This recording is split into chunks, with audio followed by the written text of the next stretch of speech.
Hey everybody, and welcome back to One Candle Society for another One Candle Paranormal Case Files. Here with your host, Vic Whateley. And Marcus D. And pull out your magnifying glasses because we're going on the search for David Lang.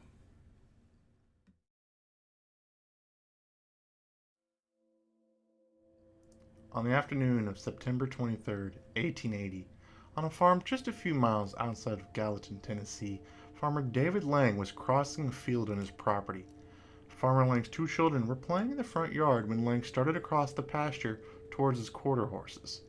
As Lang was crossing the pasture, a family friend, a Judge August Peck, on his horse and buggy, came into view on the road in front of the house. Fully witnessed by his two children, his wife, and Judge Peck, David Lang mysteriously disappeared mid-step while walking across the field. Panicked, Mr. Lang's family and the judge searched the spot that they had last seen Mr. Lang, but they couldn't find him. There was nothing to hide behind or under. The field contained just grass. By nightfall, all of the neighbors were involved in the search, and they checked every inch of the field, stamping their feet trying to detect any holes that Mr. Lang might have fallen into. But nothing was ever found. Months after the occurrence, the Lang family noticed that the grass at the site of their father's disappearance had died, turned yellow, and formed a circle with a 15-foot diameter. For several months, the Lang children reported hearing their father faintly calling for help over and over until his voice faded away over time. Mrs. Lang never fully recovered from the shock of the experience, and there was never a funeral or a memorial service for Mr. Lang. Mrs. Lang eventually left the farm and allowed Judge Peck to rent it out, with the exception of the field in front of the house. That pasture was left untouched as long as she lived, hoping to find some clue as to what happened to her husband.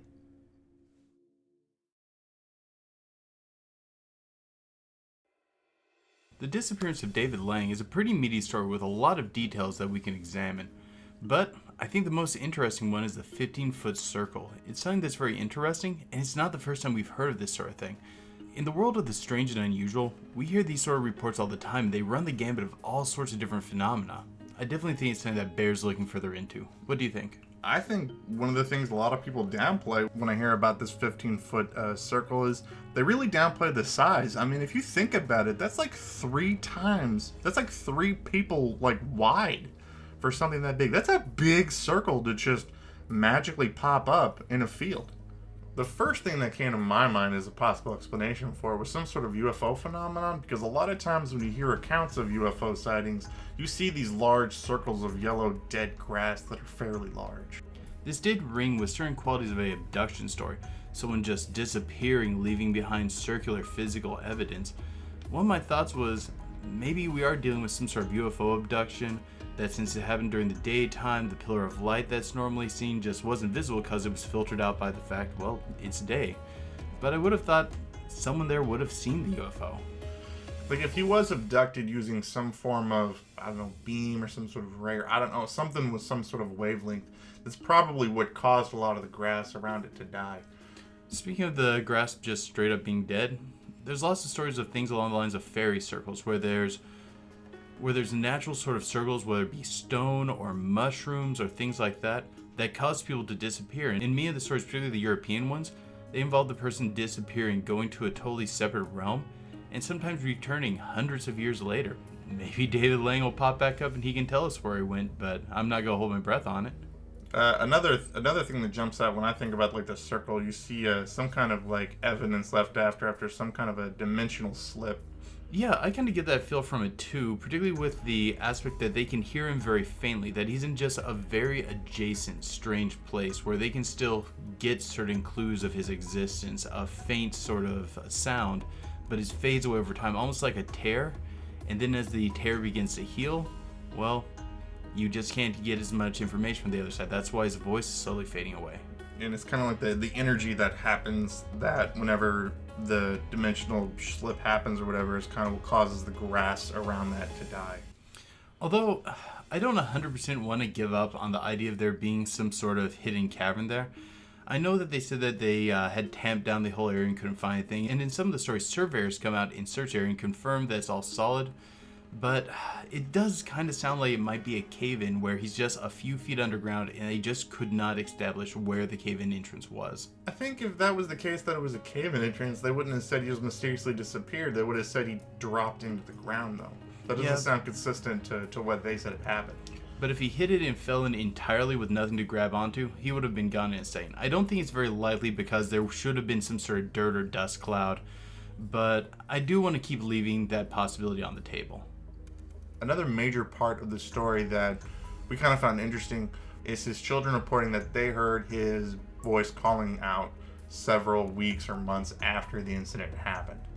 To me, it sounds like somebody who's grieving that they've lost somebody really important to them and they just sort of hear that person's voice, in the back of their mind. Yeah, I was actually thinking the exact same thing, that this should be some sort of lingering psychological trauma. But if we didn't take it past that point, we wouldn't be one candle society. So some of my first thoughts is, maybe he passed away. It's his spirit calling out. I mean, a lot of times when you hear stories about spirits or ghosts lingering on, it's after a very traumatic experience. I think just magically instantly disappearing or, because, and that caused him to die would probably be a very traumatic experience for him. Also, a lot of ghost stories are associated with the bodies not being recovered and the ghost trying to lead them to the body. Maybe he's just calling out, trying to lead them to where his body is. Some kind of and there was never any memorial service for him too. Maybe his spirit wasn't able to rest because there was no sort of closure for the family afterwards. Another thing, going back to the fairy circles, sometimes are associated with being able to hear sounds from this other place where the people are taken, often music or instruments playing or people talking. Maybe it's something along those lines, that there's this dimensional gate hidden away somewhere and you have to step in just right or at the right time or something like that. But it's open just enough for them to hear what's on the other side. A really grim thought. A lot of times when people talk about dimensional slips, they often talk about people slipping a dimension where there's something to, that there's things there. Maybe he slipped into a dimension where there was literally just nothing there. Oh yeah, or maybe it's someplace that's very hostile. He can still see where he fell through, but he can't go back over. And he keeps coming back to this place trying to find his way through, and that's when his children are hearing his voice. That's a pretty grim thought. Yeah, it's a scary idea. The history of this story, it's actually fairly tangled and wild, and there's a lot of possibilities for it to have just been folklore or just been a hoax. What do you think, Marcus? I think it's easy to assume that this could be a hoax. A lot of people point to the fact that when you try to actually look up the names of the people involved in the story, there's no record of any David Lang. There's no record of a Judge August Peck in the area at the time, and that speaks for it being really difficult to validate whether or not this story was actually true. Also, this story is over 100 years old, and we're talking about a rural area. It's very possible that those records have just been lost over the years. It's quite possible. The other thing that people often point on too is they think that the David Lang story is very similar to a short story by an Ambrose Bierce, I think that was his name, that it sounds very similar to his short story Difficulty of Crossing a Field, which has a very similar story about a person disappearing in front of somebody in a horse and buggy also. But I don't think that's very fair to the story, because, that's like saying just any paranormal event can't have happened because it sounds similar to just something else that had happened in a short story. Also, this is a very strange world, and I'm going to go a little into this, and this merits a whole video on its own, but before the sinking of the Titanic, there was a book called The Titan, written about this massive ship being built in England and sailing and hitting an iceberg and sinking. Everyone in the story said it was unsinkable, and its details play out almost exactly like the real life story of the Titanic. But this was written way before the Titanic had left dock. I believe it was written before construction had even started on, I think, 10 or 20 years. But we might just do a whole video on this. But this book being written beforehand definitely doesn't invalidate the existence of the Titanic. We know for a fact it was real, even though someone had written a fictional story where the exact same series of events ended up happening. And getting to our thoughts on this, for me, I don't think that the David Lang story is actually true.